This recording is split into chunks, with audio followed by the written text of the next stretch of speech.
Alright, what's up y'all, it's LakerFan here. In today's video, as you can see by the title, I'm detailing all the best defensive badges and showing you guys what you should probably put on your player depending on the height, position, all that stuff. So, me personally, I have a 6'9", small forward. He's like a slashing defender. I play him as a big man though, so most of my badges I tailor toward defensive stuff. As you can see right here, I kind of just put, just for display purposes, I put everything on bronze just so you can see the little icons behind them all. But anyway, I'm here to just we're gonna go through and I'm just gonna give a brief overview of most of the badges that I know and have tested myself, and I'm just gonna give a little description of them, and then once I'm done doing that, I'm gonna go ahead and just show you what you should probably put on your player depending on how many badges you have and what position you play. So we'll just go from top left to bottom right, and I'll just go in rows of the ones that I do know. So what I'll say about box is I feel like it's a good badge to have if you're a rebounder, but I don't think it's as necessary as rebound chaser is. I feel like box you can get away with on silver if you're a big man. Obviously you don't need this if you're a wing player or a guard, clearly. And then same with brick wall. Obviously this is such an essential to have as a big man. Obviously you need this on Hall of Fame if you can get it, or gold if that's the max that it goes to, but clearly you guys know you don't need this. You don't need this if you're a guard or a wing. Unless your name is LakerFan and you decide to run big man on a 6'9" small forward. So anyway, chase down artist. I haven't tested much myself, so I can't give too much of my opinion on this. Clamps. Obviously, this is such an essential as far as guards go. Now, this video is a little bit more of for beginners, but I have some tips in here that are actually really useful for some of you guys that play this game quite often as well, as far as what badges are really nice to have. But anyway, clearly clamps is something that's very good to have as a guard. If you have a forward who plays the 2 and 3v3, I don't really know what to tell you to do with this. I would say don't put it on Hall of Fame. It's not that important. I would say as a wing player, you're gonna want to go with a lot more versatility on your defensive stuff. But anyway, defensive leader. So in case you guys don't know, this is actually one of the most interesting defensive badges there is. Lifts the defensive abilities of teammates when on the court. Also at the Hall of Fame level can see potential shot percentages of opposing players. I will say to have one guy like this in Pro-Am is game changing. I'll say that for sure. Speaking of which, I got Pro-Am gameplay coming in literally tomorrow. I just gotta be rested for that commentary. Them 30-minute commentaries is something else. But yo, I will say, like I said, defensive anchor or defensive leader is actually really nice to have at least one of on your team for Pro-Am. For 2v2, not that big a deal. I would say the more people on the court, the better. So as you know, you can adjust your badges around however you want them. Like I said, I would probably go with the more people that are on the court, the more that you should have this on. If you're able to have it. If you can have it at Hall of Fame, that's clutch. Hard Crusher. This is one that I really want to test pretty soon here, and I promise I'm gonna do a little explanation of this. I'll have one of my homies. So what I'm thinking I'm gonna do, now I'll probably just take the L for this because I don't want people to be thinking that I'm boosting in the park, even though park don't even matter that much in this here. But anyway, point being, I think what I'm gonna do is I'm gonna have one of my boys Kitchen on the other team, or just somebody. I'm gonna have them on the other team with their Elgato running and show me what kind of takeover meter they lose for if I have this on Hall of Fame and I get a steal or something like that, because I really am curious as to how much takeover you actually lose with this, because obviously that's the big deal with it. I tried Showtime on my slasher, and that's one that boosts your teammates takeover for flashy dunks, and they really don't do much. So I don't know. I'm really interested to test this out. Interceptor, I'm not gonna lie, bro, and I've seen a lot of other people tweet about this and just talking about it in their videos. Hall of Fame interceptor doesn't really feel all that impactful. I feel the difference between bronze to nothing is gigantic though. I would definitely recommend at least have this on bronze, but I didn't really recognize too much more of an impact after that. So that's all I can say about interceptor. I would just advise, I don't think it's important enough of a badge to get on Hall of Fame unless that's really your play style. You play off ball on the wing a lot and you like to really run around and just lurk everything, I mean, that's up to you. Or if you're on the backside of screens, it is, I might even play around with this even more, just a little bit, just because if it worked as like I feel like Hall of Fame interceptor should work, I would totally use this. Because me as I run so much hedge defense with like the backside screen defense on a 6'9" like big man build. So like for me to have this would be clutch, but I just feel like anything past bronze is not really that impactful. Intimidator, probably like the biggest perimeter defense badge in the game, aside from maybe Pick Dodger, just because of how many screens people run in this game. But Intimidator is huge. Like this works for everywhere on the court. You could be playing off ball, you could be playing big man, you could be guarding ball. It's such an impactful badge, and obviously, you know, you can look at it with the further description. Offensive players have less success shooting when contested by players with this badge. Also boosts the shot defense rating when tightly guarding an opponent. So long story short, it's just a added shot contest, which shot contesting is very big in this game. Like I said, it works on layups, jump shots. You can use this while guarding in the corner to like increase the amount of range you have on baiting somebody. Anyway, so next are two badges that I really want to test pretty soon as well, which is Lightning Reflexes and Moving Truck. Now the thing is, bro, I have 21 defensive badges, and I just feel like I don't got enough room to be using these. Me personally, like, obviously, if I'm guarding bigs, Lightning Reflex isn't really something that I'd be using too much of. I think this is more of an on-ball defensive badge. Like, it shows an orange arrow as to where the ball handler is thinking they want to go. So yeah, I'd be really curious to see if this is actually like an impactful badge to have. Same with Moving Truck. I don't know. I just feel like it's not that important to be able to move people around in the post. But then again, maybe I'm sleeping on this badge, and maybe if it's Hall of Fame, then boom, I'm just like literally unmovable in the post. Like, dudes be trying to back you down. Heck no, you just like back them up. But I will say, then you have the proneness to getting beat by post spins. But I guess that's really what post move lockdown would be for. Anyway, off-ball pest, I've tried this. I don't think it's really like that noticeable. What I've tried doing every now and then is like literally I'm playing backside defense, and maybe it works better in the corner. I would say in Pro-Am, like guarding corner, this badge would be very impactful because then you can't get cut on as easy. But I tried this already on like a backside screen defense player, and I don't know, I didn't really notice too much of it. Like, same thing I said about interceptor. Once I tried it like on bronze, and I felt like it made a decent impact, but not anything like insane. I feel like the reason it doesn't make that big of an impact is literally just because there's not enough occurrences of needing this badge to really like come into play.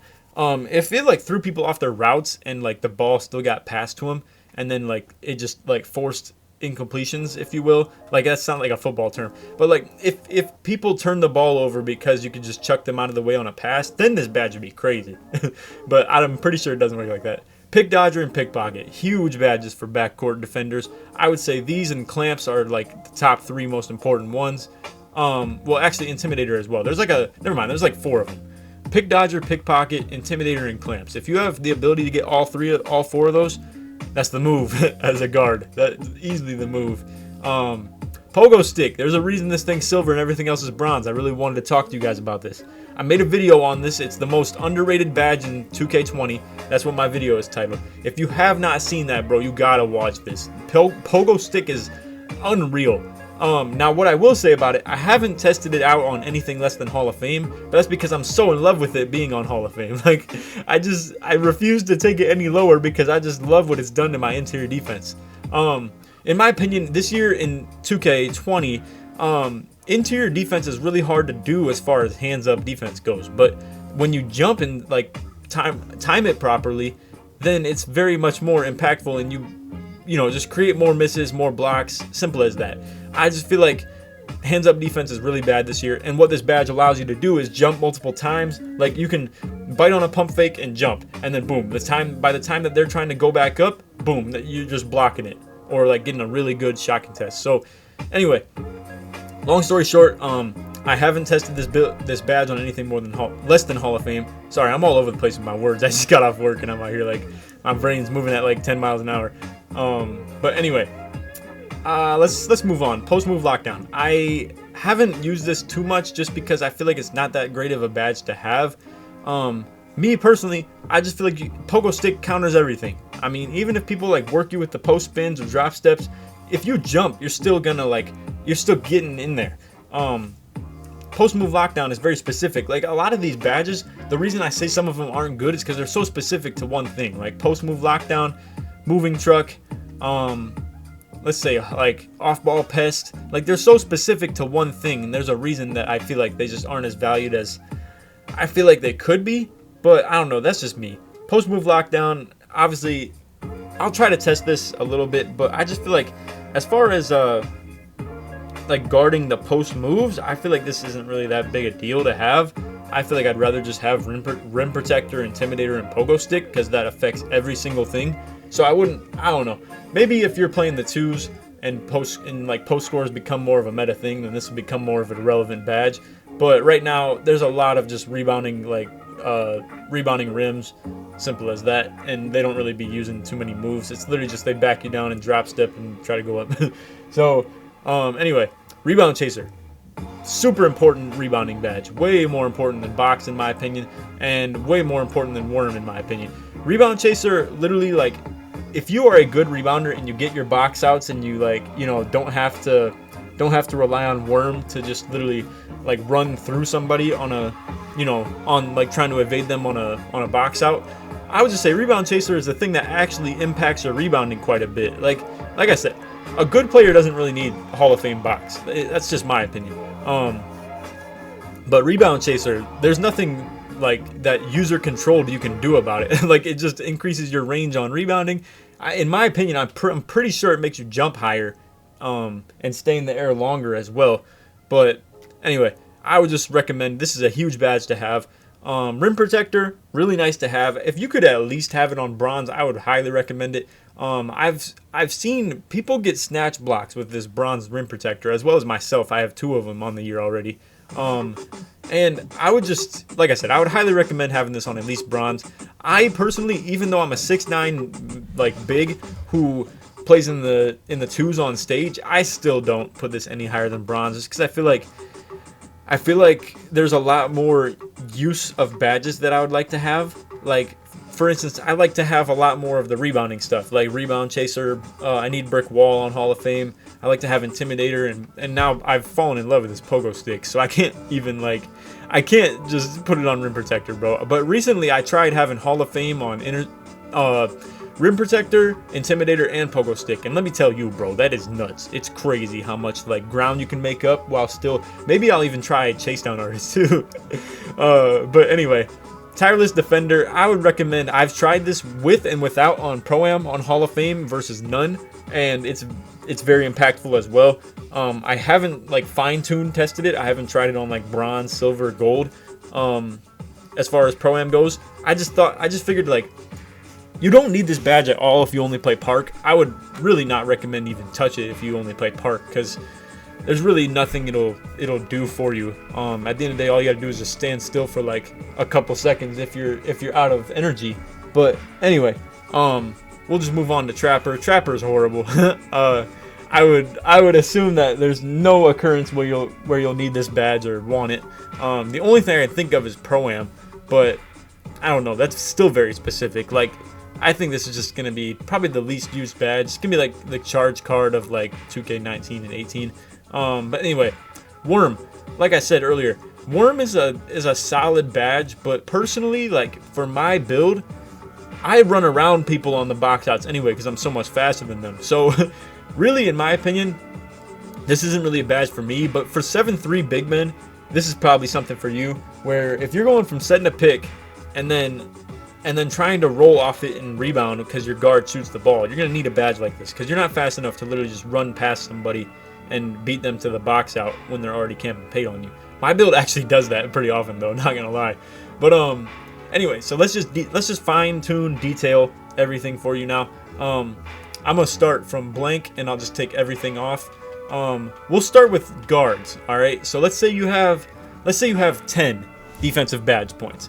I would highly recommend, and I'm going to assume that you don't get them on Hall of Fame. So I'm just going to say I would go gold clamps, probably silver on pickpocket and pick dodger, and then I would say like Intimidator is actually, I don't know, Intimidator is pretty important too.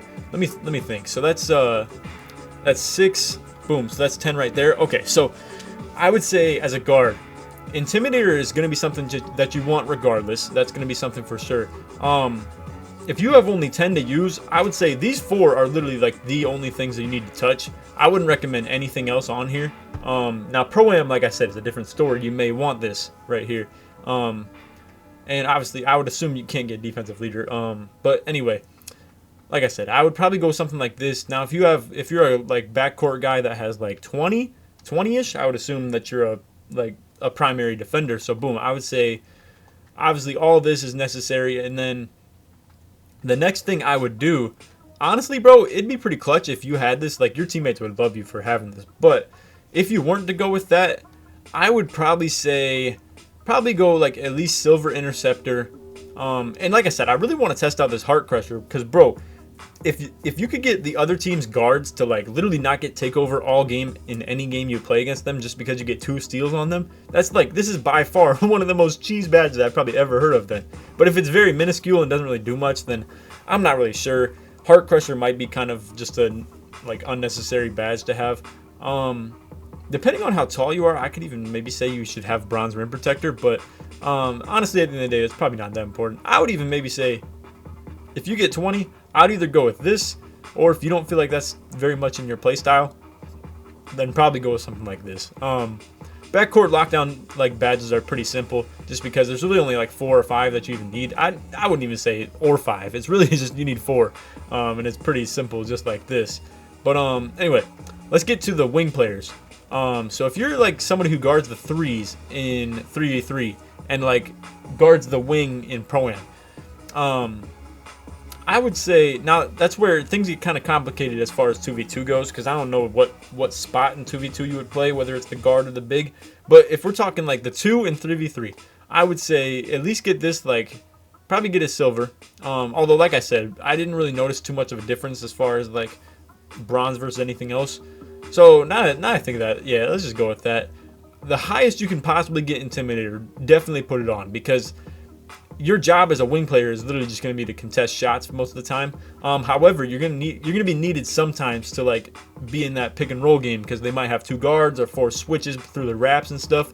So I would probably recommend at least put Pick Dodger on silver. I don't think you need Pickpocket at all though, just because of how rare you're going to be guarding the ball, like preferably. And then when you do, I feel like you would rather just have the ability to get through picks anyway. So go something like that. I would say probably like silver on clamps as well. And then honestly, if you have the ability to, you should definitely be the guy to get defensive leader on Hall of Fame. Now if you don't, I wouldn't really touch it at all. Maybe, I don't know.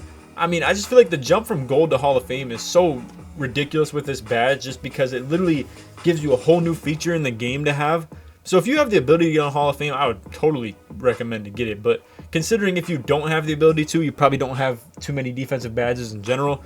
So let's just stick to the things you need. So let's say you just don't have the ability to get a Hall of Fame badge. So that's 2, 5, 6, 8. So let's go with like 2 more that you probably need. I would probably go, I would even say, nah, get like gold clamps, and honestly, you might even want gold Pick Dodger too. I love how I'm out here sticking with like the exact same thing. Maybe Rebound Chaser, depending on how you guys play. I know a lot of you guys that are like guarding corner though probably don't really think to like crash off the corner and like grab boards. But if you're good enough height, bro, that's actually such an impactful thing to have in the 3v3. But anyway, let's get to the bigs, just because that's my best piece of advice. So obviously, you sir need Hall of Fame brick wall. That's a given. Rebound Chaser, I value this badge so much. It's like not even, I would say these 3 right here are the things that I would undisputably put on Hall of Fame no matter what. So far with my build. Intimidator is pretty big too. I would probably go with this around gold. If you have about the same amount of defensive badges as me, I'd probably go with some stuff like this right here. Now, this is where things get interesting, because honestly, bro, I haven't really noticed too much of a difference between bronze and Hall of Fame on this badge right here. But maybe that's just like a bad example, or maybe the reason I haven't noticed it is because many people don't have their worm pretty high. I feel like if people go with just boom Hall of Fame box constantly, I feel like people are gonna be very turned off to the worm badge anyway though. So that's why I just say I don't know if like you even need this too high. Just because everybody else is gonna touch their box up to like literally Hall of Fame if they can, and I just feel like a lot of people are gonna be trying to get past them with this Hall of Fame worm, and they're just gonna get super irritated with it and just be like, yo, this badge sucks, it can't do anything. But anyway, aside from that, I'd probably go bronze interceptor as well. We're talking bigs here, so I wouldn't recommend any of this. Obviously I wouldn't recommend clamps either. Having bronze chase down artist would be nice, but I'm not gonna touch it for now. I would maybe say we could tone this up a little bit, tone this up a little bit, and then maybe even just go with Hall of Fame Intimidator. Now obviously this changes if you're playing Pro-Am. I would highly recommend for sure probably go with drop this, and drop this as well. And then you're gonna want to probably have gold box and then at least silver tireless defender. This is like I said, I haven't tested silver tireless defender, but I would just assume that it's actually a little bit better than bronze, but I don't know. Long story short, you're gonna need this in Pro-Am. That's all I'm gonna leave it at. So anyway, I hope this video did help you guys or gave you guys some good ideas, and just some good insight on what badges are good, what badges aren't. Like I said, I'm gonna do a little bit more of an updated version of this eventually, and do more toward like the off-ball pest, the heart crusher, moving truck, lightning reflex, and then probably I'm not gonna give you any example of trapper. Trapper is gonna be trash no matter what, but maybe some worm. I'll show some possible worm, and then maybe I'll show what Hall of Fame chase down artist can do to your speed. Maybe it just helps your transition defense in general, like, because what it does say is boost the speed and leaping ability of a player when he's chasing down an offensive player in anticipation of a block attempt. So maybe that means like your transition defense just becomes amazing when you're at like the back of the pack. But anyway, that's off the vid. I hope you guys enjoyed. If you did, feel free to drop a like, sub if you're new, all that good stuff. We made it 22 minutes into the video. If you made it to the end of this video, put heart crusher. Actually, nah. Let's put clamps. Put clamps in the comments if you made it to the end of the video. I highly doubt I'm gonna have too many comments on that though. 22-minute long video on some badge descriptions. Listen, if you made it to the end of the video and you're not subscribed already, bro, you're just a trooper. I don't think there's gonna be too many people who make it to the end of the video if you're not subscribed. But anyway, if you aren't and you feel like you would like to sub, feel free to. Like I said, feel free to drop a like, all that good stuff. And anyway, hope you guys enjoyed the video. Take it easy, man. Peace.